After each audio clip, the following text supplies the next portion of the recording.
की खूबसूरती पे सभी परिंदे फिदा थे, लेकिन इन सब खूबियों के बावजूद मोर से ऐसी कौन सी खता हो गई थी जिससे अल्लाह तबारक व तआला ने मोर को जन्नत से निकाल दिया। अल्लाह तबारक व तआला ने जब हज़रत आदम अलैहिस्सलाम और अम्मा हव्वा को पैदा फरमाया, इसके बाद उनको जन्नत में भेज दिया। वो दोनों जन्नत में बहुत ही पुरसुकून रहते थे, बहुत ही लज़्ज़े में वे फल खाया करते थे, लेकिन एक अनाज जिसको खाने से अल्लाह पाक ने उन्हें मना फरमाया और वो अनाज गंदुम था। चूँकि शैतान हज़रत आदम अलैहिस्सलाम वजह से ही जन्नत से निकाला जा चुका था, इसी वजह से शैतान की हज़रत आदम अलैहिस्सलाम से दुश्मनी हो गई थी। शैतान ये चाहता था कि वो किसी भी तरह हज़रत आदम अलैहिस्सलाम को जन्नत से निकाल दे और साथ में अम्मा हव्वा को भी जन्नत से निकाल दे। जब शैतान को ये खबर हुई कि हज़रत आदम अलैहि को तमाम मेवे खाने की इजाज़त है, लेकिन गंदुम खाने की इजाज़त नहीं है, तो शैतान इंतकाम की आग दिल में लिए जन्नत के रे के पास बैठ गया और 300 साल तक वहाँ पर बैठा रहा कि कोई जन्नत के दरवाजे से बाहर आए और शैतान इससे बात कर सके। एक दिन अचानक से मोर जन्नत से बाहर आ गया। शैतान इसको देखते ही बहुत खुश हो गया। शैतान ने पूछा, ए खूबसूरत परिंदे, तुम कौन हो? मोर बोला, मैं मोर हूँ। अब तुम अपना तारुफ करवाओ। शैतान ने जवाब दिया कि मैं आलम कुरुबा का एक फरिश्ता हूँ, मैं अल्लाह पाक की इबादत से एक बिल्कुल गाफिल नहीं हूँ। मैं चाहता हूँ कि मैं जन्नत में जाऊँ, वहाँ की नेमतों का अपनी आंखों से मुशाहिदा करूँ। शैतान मोर से कहने लगा कि तुम मुझे जन्नत के अंदर ले जाओ, मैं तुम्हें 3 ऐसी बातें बताऊंगा जिससे तुम्हें अबदी जिंदगी हासिल हो जाएगी, तुम्हें बुढ़ापा और बीमारी नहीं आएगी, तुम हमेशा जन्नत में ही रहोगे। शैतान की ये बातें सुनकर लालच में आकर मोर ने कहा कि मुझ में तो इतनी ताकत नहीं है कि मैं तुम्हें जन्नत के अंदर ले जाऊं, लेकिन एक सांप मेरा दोस्त है, वो शायद तुम्हारी मदद सके। ये कहकर मोर सांप के पास आया, इसको सारी बात बताई। सांप भी शैतान की बातों से बहुत खुश हो गया।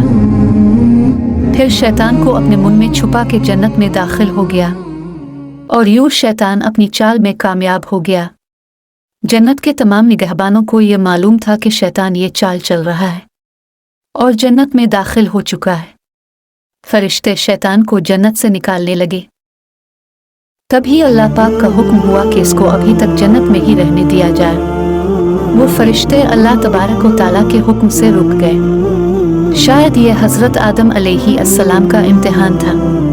शैतान हज़रत आदम अलैहिस्सलाम के पास और अम्मा हव्वा के पास जाकर अपनी मोहब्बत का इजहार करने लगा। वो दोनों ही शैतान को पहचान न सके, क्योंकि माजी के मुकाबले में शैतान की शक्ल तब्दील हो चुकी थी। शैतान कहने लगा कि मैं चाहता हूँ कि आप दोनों हमेशा जन्नत में इसी तरह ज़िंदगी गुजारें, हमेशा खुश रहें। हज़रत आदम अलैहिस्सलाम इसकी बात बहुत गौर से सुनने लगे। शैतान ने कहा, अगर आप मेरी बात मान जाएं तो आपको जन्नत की और भी तमाम सहूलतें मिलेंगी। हज़रत आदम अलैहिस्सलाम शैतान के बहकावे में आकर कहने लगे कि ये किस तरह मुमकिन है। शैतान कहने लगा, एक गंदुम का दाना अगर आप दोनों चख लें तो आपको अबदी हया हासिल हो जाएगी और आप जन्नत में ही रहेंगे। ये बात सुनकर हज़रत आदम अलैहिस्सलाम के दिल में रुझान पैदा हुआ, लेकिन इनके दिल में अल्लाह की नाफरमानी का खौफ गालिब आ गया। जबकि अम्मा हव्वा शैतान की बातों में आ गई, जिस पर अम्मा हव्वा ने हज़रत आदम अलैहिस्सलाम को राज़ी कर लिया। फिर इसके बाद इन दोनों ने इस गंदुम के दाने को चख लिया। जैसे ही गंदुम का दाना उनके अंदर गया तो दोनों के 70 वाजे हो गए, जिसके बाद दोनों अपने अपने 70 छुपाने लगे और खौफे खुदा से कांपने लगे।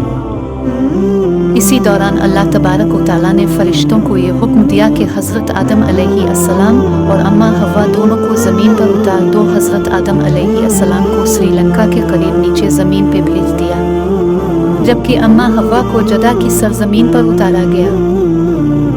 जिन खूबसूरत पैरों से चलकर मोर शैतान को जन्नत के अंदर लेकर आया था, वही खूबसूरत पाँव अल्लाह पाक ने मोर से ले लिए। सांप जो अपने मुंह में शैतान को छुपा कर लाया था, اس کے منہ کی خوبصورت خوشبو کو چھین کر اس میں زہر ڈال دیا گیا۔ پھر مور کے ساتھ ساتھ سانپ کو بھی جنت سے نکال دیا گیا۔